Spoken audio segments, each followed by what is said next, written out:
मोठी बातमी आहे। भंडाऱ्यामधून 12.5 कोटींच्या धान घोटाळा प्रकरणामध्ये भंडाऱ्यामध्ये 6 जणांना अटक करण्यात आलेली आहे। ओएसिस फर्टिलिटीच्या तज्ञांनी IVF उपचार पद्धतीद्वारे 1 लाखांहून अधिक जोडप्यांना मातृत्व प्राप्तीचा आनंद दिला आहे। मोफत अपॉइंटमेंट बुक करण्यासाठी आजच संपर्क साधा। आरोपींमध्ये राष्ट्रवादीच्या आमदाराच्या एका भावाचाही समावेश आहे। तुमसरचे राष्ट्रवादीचे आमदार राजू कारेमोरे यांच्या भावालाही अटक करण्यात आलेली आहे। प्रशांत देसाई आपले प्रतिनिधी या संदर्भातले अपडेट देतील। प्रशांत,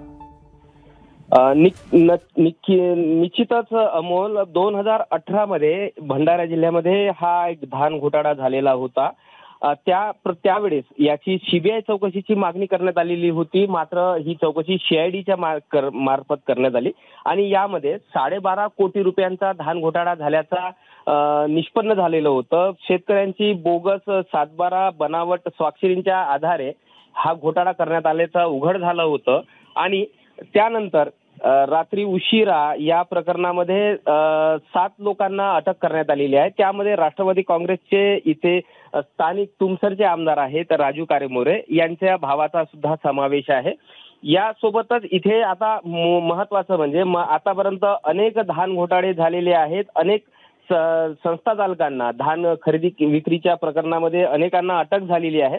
या प्रकरणाच्या गंभीर स्वरूपाचा आता प्रकरण आमदाराच्या भावाला ही सुद्धा इथं अटक झाल्याने मोठी खळबळ उडालेली आहे सध्या। धन्यवाद प्रशांत या संपूर्ण माहितीबद्दल। ABP माझा, उघडा डोळे बघा नीट।